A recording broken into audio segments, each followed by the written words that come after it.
Bonjour, bonsoir la famille, avec plaisir nous rentrer la caillou pour capable botter baou une nouvelle émission. Nous sommes le 30 janvier 2025. Très bonne journée à chacun de vous ou même qui prend un attachement tout à fait infaillible envers Chanel Silla, Chanel qui a information 24 heures sur 24, 7 jours sur 7. Et Silla qui est États-Unis, Silla qui tout partout à travers le monde. Comment ça y est? Eh bien, n'a commencé avec un dossier, mais d'abord qui me dit nous l'autre dossier là. Et l'autre dossier ça, mes amis, il provoquait déjà une grande polémique. C'est chelou, hein? Est-ce qu'on connaît même moun qui pas la valasse, même moun qui la valasse? Il y a bail compréhension par rapport à ce dossier là. Dossier ça, c'est une déclaration qui fait président conseil présidentiel de transition, Leslie Voltaire, qui fait une déclaration concernant bandit dans le pays d'Haïti. Et lui-même, il est remonté en 2010 pour dire que c'est bien Michel Martelly qui mettait le pays dans salier. C'est Michel Martelly qui crasait le pays net avec des affaires bandits. Donc c'est lui-même qui fin légaliser et puis qui renforcer les affaires bandits dans le pays d'Haïti. Et il dit que bandits a reculé pour l'instant. Ça veut dire force qui sous place a frappé dans le pays d'Haïti. Deux déclarations ça a provoqué déjà la grande polémique. On va y revenir. Mais d'abord, quittez-moi nous quelques informations. Gagné deux braqueurs qui mourent dans Fermat. Deux présumés braqueurs, parmi eux, une femme, mouri dans Fermat dans la commune Pétionville dans la nuit mercredi 29 janvier 2025 là. Yo mouri dans zone qui relait Anglade dans Fermat 45. C'est la police nationale qui touye yo. D'après information qui sorti par bon côté divers moun dans zone là. Divers témoins ça yo fait connaître que deux individus qui prend position dans un virage sombre pour capable attaquer passant yo qui a sorti dans marché. Méthode yo c'est poté bourré dans fait noir pour capable prendre sa moun yo poté. Intervention rapide la police mettait fin à coopération braquage Silla. Agent yo te neutralisé suspect yo qui était sous place. Et gen l'autre source locale qui rapportait une pratique controversée. Corps de individus Silla yo, eh bien, attachés dans moto avec véhicule et puis tout, transporté jusqu'à une falaise qui servit de décharge dans la région Silla. Eh bien, en tout cas, Manjo Remé, c'est les mêmes qui gaspillent l'argent. Gagné un fléau là dans le pays d'Haïti. Il y a plusieurs Haïtiens qui disparaissent, victimes. Ça nous a capable de trafic d'organes. Bagay ça l'a parlé longtemps dans le pays d'Haïti, mais jusqu'à présent, pourquoi gagner rien qui fait? Gagné une déclaration choquante qui fait le mercredi 29 janvier 2025. C'est bien Leslie Voltaire, président conseil présidentiel de transition. Il a affirmé que Haïti est impliqué dans le trafic d'organes humains. D'après lui-même, disparition inquiétante citoyens haïtiens qu'a en grande partie lié à commerce illégal Silla, côté y a 20 organes vitaux. Tant coup rein, foie, cœur, ça yo prend et puis yo vend à l'étranger pour gros l'argent. Trafic organes c'est un fléau mondial et Haïti semblait pas épargné. Déclaration Leslie Voltaire soulignait gravité situation. Parfois les divers monde disparaissent et que quoi yo pas retrouvé yo, ça capable un indicateur un réseau trafic d'organes. C'est ça li déclaré. Moun kap mouri yo en pile, notamment dans zone côté violence et insécurité a frappé fort. D'après divers experts, disposition yo capable alimenté par réseau international qui exploitait vulnérabilité individu dans un contexte instabilité politique et sociale. Yon campagne sensibilisation et prévention capable de lancer pour informer la population risque qui gagne dans cause si là. Mais action plus large et plus concret, ta doué paraître nécessaire devant les autorités pour capable éradiquer yon pratique comme ça. Ministre santé publique et population, Dr. Sinal Bertrand, li effectué yon visite dans l'hôpital Fermat, c'est le mercredi 29 janvier 2025. À la suite attaque meurtrière, gang yo nan Kinskov. Visite ça, c'est Premier ministre Alex Didier Fizeme qui mandé pour li fait et qui inscrit dans un soutien continu avec victime yo et puis moun k'ap bay soin qui confronté à tragédie si là. Attaque gang yo nan Kinskov fait en pile victime, blessé dans conditions dramatiques. L'hôpital Fermat qui accueille actuellement blessé yo, c'est yon fruit travail acharné équipe médicale là malgré en pile difficulté yo rencontré. Ministre Sinal lui-même remettre intrant médical indispensable pour capable faire face à un manque fourniture et plutôt à assurer prise en charge optimale patient yo. Dans cadre visite si là, ministre là, pour canter la parole avec responsable établissement si là, sous défi immédiat, il a fait face. Soutien si là, li visé alléger pression qui exercée sous l'hôpital là, particulièrement sous équipe cap travail yo, malgré conditions de travail là difficiles, yo continuer porter soin by divers moun. Remise matériel médical ça yo, c'est un acte immédiat pour capable améliorer situation. Premier ministre Alex Didier Fizeme réaffirmé engagement gouvernement envers victimes et soignants yo. Primature, d'après ça li souligné, eh bien, à bras possible, avec soutien ça et puis détermination si là en dépit circonstances difficiles, gouvernement rete bon côté peuple haïtien dans période crise si là, en pile mezi apprend pour capable améliorer à long terme infrastructure sanitaire dans le pays et puis tout renforcer résilience système santé. Gagner alerte sur question kidnapping non et gagner plusieurs individus qui ont même enlevé. Malgré une présence policière qui déployée depuis une semaine dans zone sécure, gagner même gang Grand Griffe. Ah, c'est dans le département de l'Artibonite qui continuait à simer la trouble en toute impunité. Mercredi 29 janvier 2025, criminels yo orchestré une série enlèvements massifs dans plusieurs localités dans l'Artibonite, notamment La Verdure, Gotimal et Palmiste. D'après divers témoignages locaux, environ 7 personnes kidnappées dans La Verdure et Gotimal. C'est dans la deuxième section communale Thirivière Latibonite. Tandis que il y a 4 autres qui sont enlevés dans Palmiche. Victimes pour la plupart, c'est moun qui travaille la terre, qui trouvent dans le jardin, qui cherchent moyen pour capable nourrir famille, les bandits au poté bourré sou yo. Nouvelle attaque si la les mettait en lumière. Situation préoccupante. Pays a présence policière qui t'a dû censé sécuriser localité yo, pas visiblement freiner avancer bandits armés yo. Au contraire, bandits yo semblé opérer avec une aisance accrue et multiplier cas enlèvement yo. Face à cette situation critique si là, habitants yo réclamé réponse avec action concrète par bon côté autorité étatique et sécuritaire yo. Analysez commentaires dans la prochaine émission. Mes dossiers qui fait polémique là. Écoutez bien.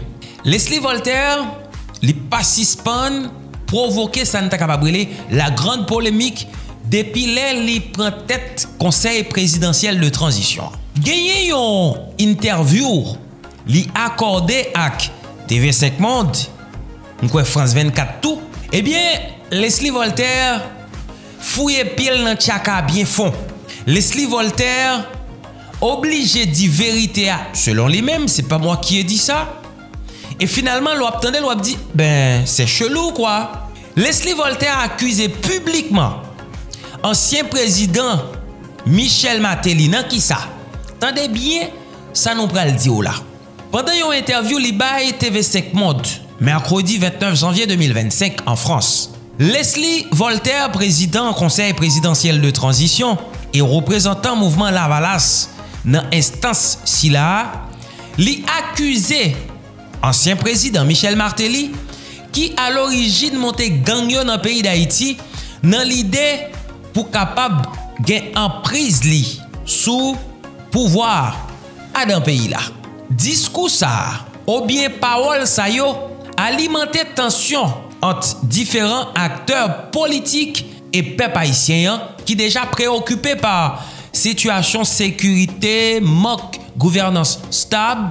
Dans même entretien ça, Leslie Voltaire confirmé que élection générale dans le pays d'Haïti a déroulé le 15 novembre 2025. D'après Métronome, information qui gagne avec référendum constitutionnel là, qui prévoit pour 11 mai 2025 capable de constituer un tournant majeur pour pays et permettre une révision constitution. Malgré l'annonce officielle date ça yo, gen un pile doute sous capacité gouvernement transition pour capable organiser élection face à la situation chaotique pays d'Haïti. Et Leslie Voltaire, plus loin, dans le cas d'interview si là, il dit que eh bien la police a marché sous bandit, la police commençait à prendre terrain sous bandit. On entendez? Interview ça, m'a demandé nous pour nous prendre ça, nous pour nous entendre. Leslie Voltaire qui a parlé, il dit Martelly, c'est lui qui met pays dans salier la journée aujourd'hui parce que c'est lui-même qui papa pi fort gang qui gagne là yo. Écoutez non.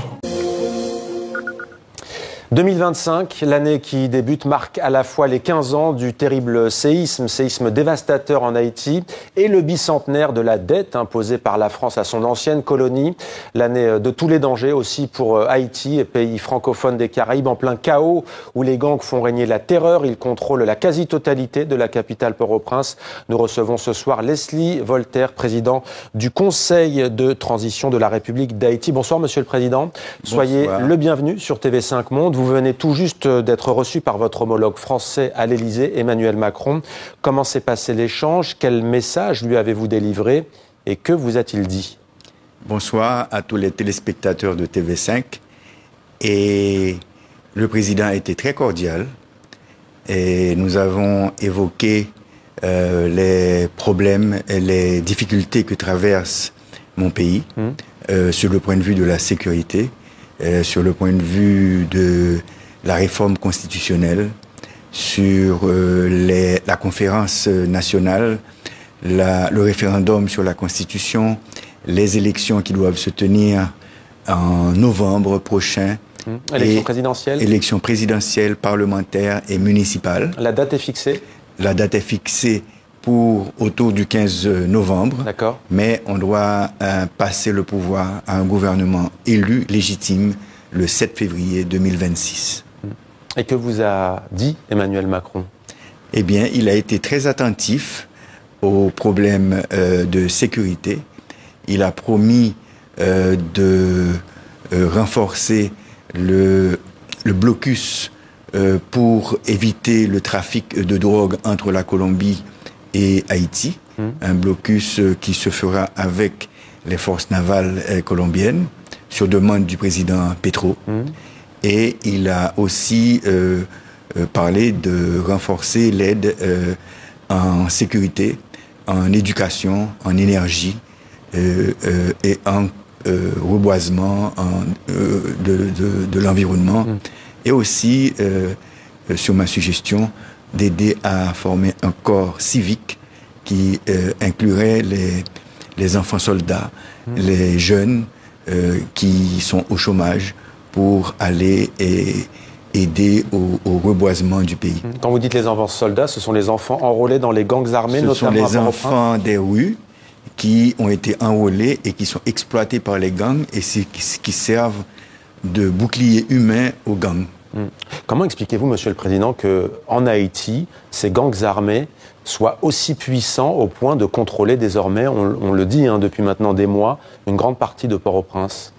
D'abord, ils avaient été soudoyés par des politiciens et des hommes d'affaires très puissants, mais maintenant ils se sont indépendisés et libérés et ils contrôlent un trafic de de cocaïne et d'autres drogues et illicites.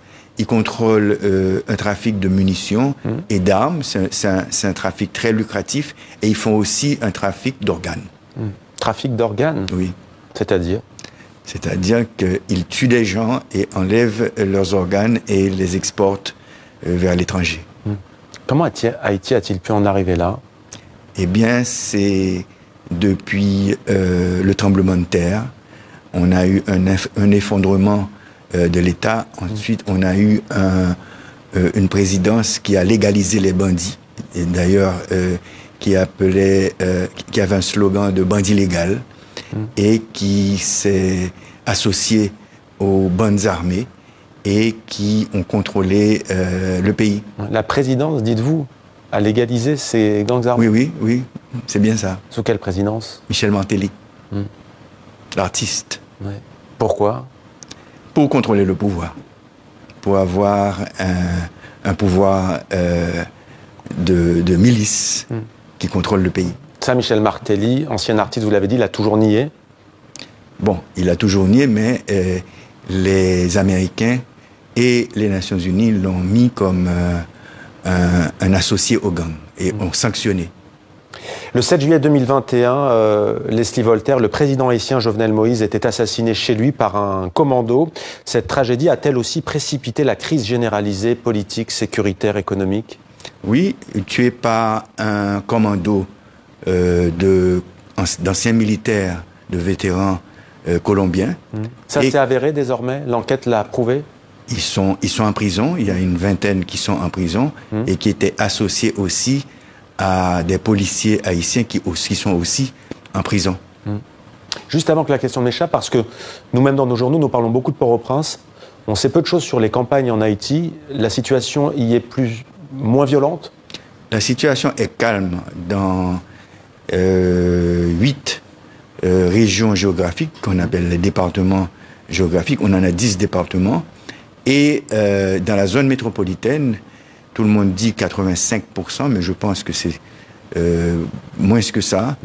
Et aussi dans l'Artibonite, qui est la vallée où on produit du riz, les policiers, les militaires et les soldats kenyans qui font partie de la force multinationale ont pourchassé les bandits et ils ont réduit l'influence des gangs dans cette région. Samedi, au moment où vous rencontriez le pape François, on va y venir dans quelques instants, le Kenya annonçait le départ d'un nouveau contingent pour votre pays, 217 policiers. On peut dire qu'aujourd'hui, le contingent est porté à 1000 hommes. Le contingent est porté à 800 hommes. 800 hommes. 600 Kenyans, à peu près 30 Jamaïcains, 150 Guatémaltèques et à peu près 8 ou 10 Salvadoriens, mais les Salvadoriens seront 80. Venus du Salvador. Quel bilan tirez-vous de cette aide qui a commencé il y a 6 mois, fin juin? Eh bien, c'est une aide qui est appréciée par les Haïtiens, mais qui n'est pas assez efficace dans le sens où on nous avait promis 2500 troupes et on n'a qu'un tiers. Maintenant que le secrétaire d'État Marco Rubio aux États-Unis a annoncé qu'ils vont financer la force multinationale, probablement que le président Ruto va envoyer les 400 Kenyans qui restent. Nous, on a déjà plaidé aussi aux Nations Unies pour transformer cette force multinationale en une force de maintien de la paix, pour garantir... Sous le mandat de l'ONU? Sous le mandat de l'ONU, pour garantir le financement, parce qu'on ne savait pas si les Américains allaient continuer avec le financement. Vous nous confirmez ce soir que les Américains vont continuer? Le secrétaire d'État Marco Rubio a annoncé qu'ils vont continuer. Et on n'a pas encore reçu le visa des Nations Unies parce que la Chine et la Russie s'opposent à cette force de maintien de la paix. La Chine à cause de nos liens avec Taïwan et la Russie à cause des Américains qui soutiennent l'Ukraine. Alors on voit comment la géopolitique internationale peut s'inviter justement et ajouter, si l'on peut dire, à la difficulté de la situation en Haïti, et parler de difficulté est un euphémisme.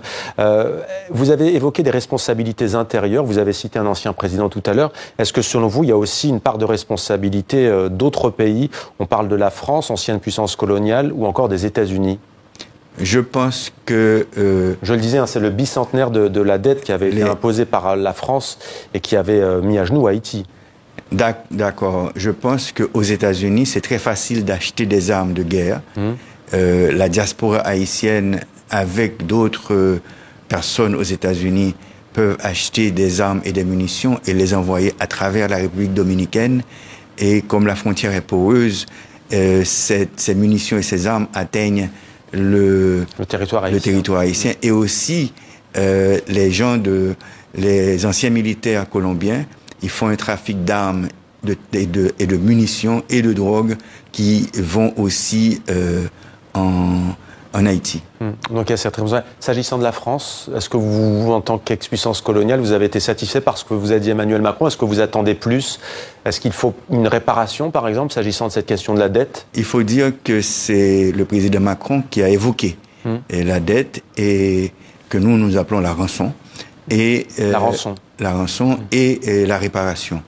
Nous disons que pour la réparation, il faudrait que dans les livres d'histoire, les Français, les élèves, les étudiants, la population sachent que la France a eu à établir un système esclavagiste en Haïti au XVIIe et au XVIIIe siècle, et que ce système esclavagiste a des séquelles sur Haïti. Il faudrait que les élèves et les étudiants français sachent que la monarchie française a inventé un code noir qui classait les Haïtiens en plusieurs catégories, blancs, carterons, mulâtres, et Sacatra, Grimaud, etc., qui sont toujours en vigueur en Haïti. Et en ce qui a trait à la rançon, le 17 avril 2025, le roi Charles X a envoyé une flotte menacée. 1785, vous avez dit 1885. 1825. Oui, 1825, vous avez dit 2025. Il y a 200 ans, on va dire. Il y a 200 ans. Bientôt, il y a 200 ans jour pour jour. Et le 17 avril, le président Macron a dit qu'il va annoncer quelque chose. Ouais. Une reconnaissance? Probablement. Au printemps prochain, on suivra cela. L'administration Trump, Monsieur le Président, a décidé de geler les programmes d'aide, d'expulser les migrants haïtiens et de bloquer l'accueil des réfugiés haïtiens.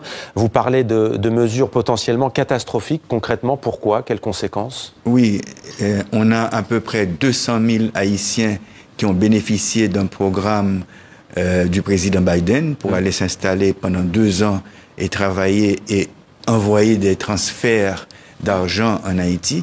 Si ces 200 000 personnes reviennent en Haïti, on aura moins de transferts. Mais il faut dire aussi que le gouvernement dominicain expulse 10 000 personnes par semaine vers Haïti, et aussi que la violence armée a déplacé près de 700 000 personnes de leur foyer et de leur quartier. Donc ça nous fait un problème où si le gouvernement du président Trump annule l'aide alimentaire, l'assistance humanitaire et l'aide au développement, ça va faire mal. Ouais. Et un dernier mot, vous avez rencontré le pape François samedi, il y a quelques jours. Il cite souvent Haïti dans ses discours, notamment Urbi et Orbi par exemple. Que vous a-t-il dit? Bon, d'abord, dans son encyclique Laudato Si, il prêche pour la maison commune, qui est la régénération de la planète. Il prêche aussi dans Urbi et Orbi d'une relation fraternelle et de solidarité avec les peuples. Et la paix en Haïti. Et moi, il prie toujours pour Haïti. Il n'y aura jamais une occasion. Mais moi, je lui ai demandé d'initier une conférence internationale de solidarité avec Haïti, ce qu'il a écrit de sa main sur une feuille de papier. Eh bien, voilà une information à retenir, une conférence internationale pour Haïti sous l'égide du Vatican. Merci beaucoup, Monsieur le Président Leslie Voltaire, d'avoir répondu à nos questions ce soir en direct sur TV5 Monde. Merci. Merci, Monsieur Mohamed Kassi. L'actualité culturelle de ce journal à présent. Question en fait débat en fait. En pile débat par rapport à que déclaration ça Leslie Voltaire fait et c'est sous TV5 Monde. Pita, nous avons une chance pour tendre et en tête à tête sous France 24 avec toujours Leslie Voltaire. Polémique là qui s'allie jeudi à là. Moun qui n'a pas acheté kayo, moun qui c'est fanatique zélé Michel Martelly, il a dit que Leslie Voltaire a parlé, m'pa connaît, on connaît. Jeudi à si cité soleil pas qu'à résister, moun toujours a patauger dans de l'eau dans cité soleil, c'est Aristide. On pas tête non menti. Tout le monde pêche dans le pays ça. Aristide fait puisque n'a décidé de mettre le pays à feu et à sang en 2004 pour que Aristide ça pas aller. Comprenez bien oui? Et jeudi moi-même t'ai toujours à vivre une série de événements et moi t'ai comprendre formal que Aristide ça t'es capable de faire moun penser que eh bien Jean l'a dirigé pays c'est normal comme si bay gang au pouvoir parce que dans fin mandat il était presque délégué tout pouvoir au bay gang mais posez tête aux questions pour dire combien yo té souple combien fois y gang qui te gagné à l'époque peut-être que si c'est jeudi Aristide était président t'es capable de gagner 1000 fois y gang mais à l'époque pas de gagner pile fois y gang pas même gon 15. Bon, Aristide fin passé, Aristide dit bandi yo, voyez nous en l'air. Ça va comprendre. Et puis depuis nous on nan men nous, même les moun te kon li nous pas kon li nous égal avec lui parce que nous contrôler la molle. C'était problème en pile moun avec Aristide. Mais Aristide allez. Qui ça l'autre président yo fait? C'est ça mon problème. L'autre allé. Ou vinn prendre Martelly après tremblement de terre. Martelly vini lui-même. Bon mes amis, on nous pas bay tête non menti parce que tout ça qui gagne là yo, gagne deux présidents qui passaient et puis gagne l'autre qui passait dans transition, gagne Martelly, gagne Jovenel, gagne Ariel et puis kounya vinn prendre CPT. Bon, mes amis, est-ce que c'est moi même qui responsable sécurité dans le pays? C'est pas moi. Est-ce que c'est un tel qui est responsable sécurité? Non. C'était Martelly qui était président. C'était l'autre qui était président. Donc si moun sa au passé, yo pas réglé rien, au contraire, yo consolidé ou bien intensifié pratique si là nous chiré. Kounya là, mal comprendre formal que en déclaration comme ça, l'état supposé passer comme du vent dans la paille. Vous comprenez? Leslie Voltaire dit vérité a fait garder. Li dit menti tout a fait qui garder. Mais ça pour nous comprendre, nous tellement de bagaille pour nous gérer, nous pas ka chita dans 10 années. Dans next émission, nous capables de chance pour nous tendre quelques experts dans question sécurité. Mais moi me dit non, gagne un expert yo tout qui était dans pouvoir Martelly. Avait dit jeudi là, même les on nèg ou t'a vinn faire un gymnastique pour défendre Martelly, tout le monde a pour le clair parce que dit ça dans pays ça, tout le monde péché, tout le monde coupable. Et Leslie Voltaire sous France 24, il était parlé comme ça. Monsieur le Président, je vais commencer par la situation sécuritaire. On estime que 85% du territoire de la capitale Port-au-Prince est actuellement aux mains des gangs. Il y a eu plusieurs massacres de grande ampleur ces derniers mois qui ont frappé l'opinion. Le secrétaire général de l'ONU, Antonio Guterres, dans son dernier rapport sur Haïti, avertit, les gangs pourraient s'emparer de l'ensemble de la zone métropolitaine de Port-au-Prince, ce qui entraînerait l'effondrement complet de l'autorité de l'État. Il a raison? Je ne pense pas qu'il ait raison. Je sais que la police et l'armée, aidées par la force multinationale de support à la sécurité, à la police haïtienne, est en train de combattre les gangs, non seulement dans la zone métropolitaine, surtout dans les hauteurs à Kinskov, et aussi dans l'Artibonite.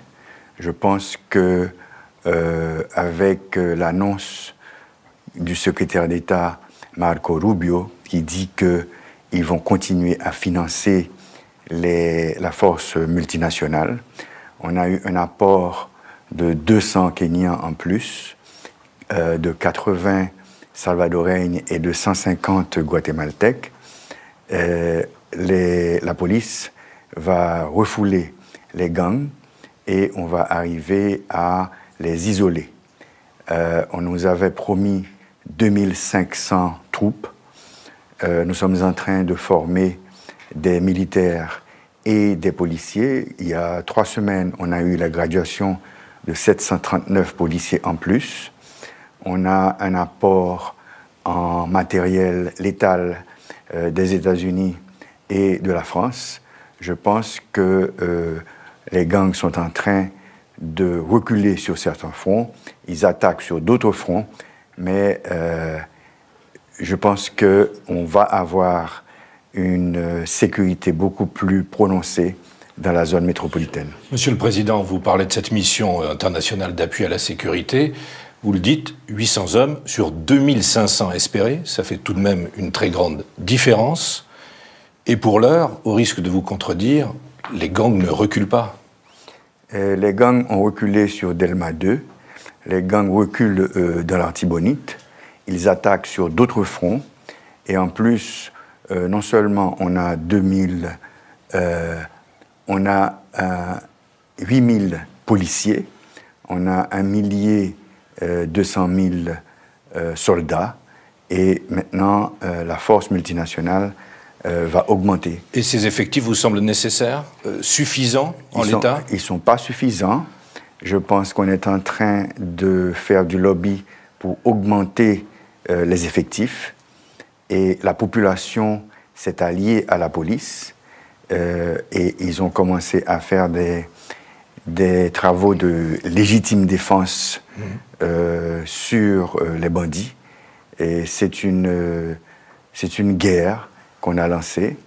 Et on a lancé un slogan de pacification du pays durant l'année 2025. C'est ce que vous avez dit il y a quelques jours. Et, vous pensez cet objectif tenable, Monsieur le Président? C'est totalement tenable. Je veux quand même en venir à la situation humanitaire, qui est dramatique. 1 million de déplacés en 2024, 3 fois plus que l'année précédente. 2 millions d'Haïtiens en situation d'insécurité alimentaire grave. L'ONU a lancé un appel de fonds pour 900 millions de dollars, mais on sait que les précédents appels n'ont pas été concluants. Est-ce que vous espérez de la communauté internationale, vous avez vu le pape à Rome, le président français ici à Paris, qu'elle va enfin se tenir réellement aux côtés des Haïtiens? Bon, je crois que le secrétaire d'État américain avait annoncé que le président Trump allait couper l'aide humanitaire, mais hier j'ai vu qu'ils se sont ravisés. Ils ne vont pas couper l'aide humanitaire. Le programme alimentaire mondial est en train de fournir des aliments et des médicaments à l'Organisation internationale de la migration et l'Organisation nationale de la migration en Haïti. C'est une situation compliquée et difficile, mais je crois qu'on va arriver à un retour au quartier en éliminant les gangs qui contrôlent certains quartiers. Et vous aurez assez d'argent de la communauté internationale, parce que c'est ça le nerf de la guerre. Oui, je pense qu'on aura assez d'argent. Et d'ailleurs, le président Macron vient de m'annoncer qu'il va plaider pour augmenter cette assistance humanitaire. Et pour ce qui concerne l'aide au développement, vous parliez de Marco Rubio il y a un instant, mais l'aide au développement, Donald Trump a bien annoncé sa suspension pour 90 jours.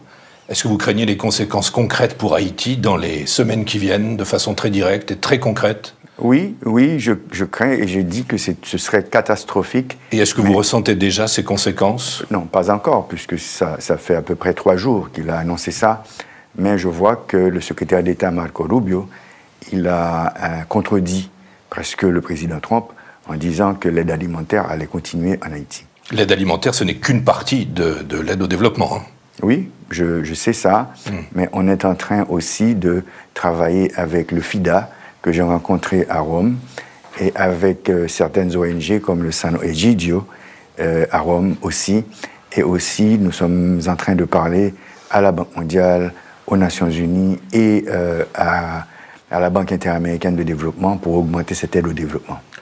Alors, il y a un autre sujet avec l'administration Trump, c'est celui des annonces par Donald Trump de la déportation massive d'illégaux. On estime qu'il y a environ 1,5 million d'Haïtiens aux États-Unis, 150 000 dans le cadre du programme appelé Système de protection temporaire. Ils risquent d'être renvoyés en masse en Haïti. On a parlé de la situation sécuritaire, de la situation humanitaire. Ça va être un désastre si ça se passe. C'est vrai, et aussi les Dominicains aussi qui rapatrient 10 000 personnes par semaine, et c'est la raison pour laquelle le Programme alimentaire mondial et l'OIM sont en train d'aider le gouvernement haïtien à aider à solutionner ce problème, mais c'est difficile. Quand vous allez voir Marco Rubio dans les jours qui viennent, est-ce que vous allez lui demander, après avoir suspendu évidemment ce qu'on a dit à propos de l'aide, est-ce que vous espérez que sur la déportation en Haïti, il fasse un geste, étant donné votre situation critique? Oui, c'est ce qu'on va lui dire, et d'autant plus que comme c'est un sénateur, un ancien sénateur de la Floride, et qu'il y a beaucoup d'Haïtiens aussi qui ont voté pour lui, je vais aussi parler aux Haïtiens pour qu'ils fassent le lobby auprès du sénateur, de l'ancien sénateur Marco Rubio, pour que Haïti soit épargné de ce flux d'Haïtiens qu'ils pensent faire revenir en Haïti. Parlons de la situation et des perspectives politiques en Haïti. Vous avez promis la tenue d'un référendum sur la Constitution, ainsi que des élections générales, à l'horizon d'1 an à peu près. Le secrétaire général de l'ONU, Antonio Guterres, parle d'objectifs compromis. Pensez-vous vraiment pouvoir tenir ce calendrier?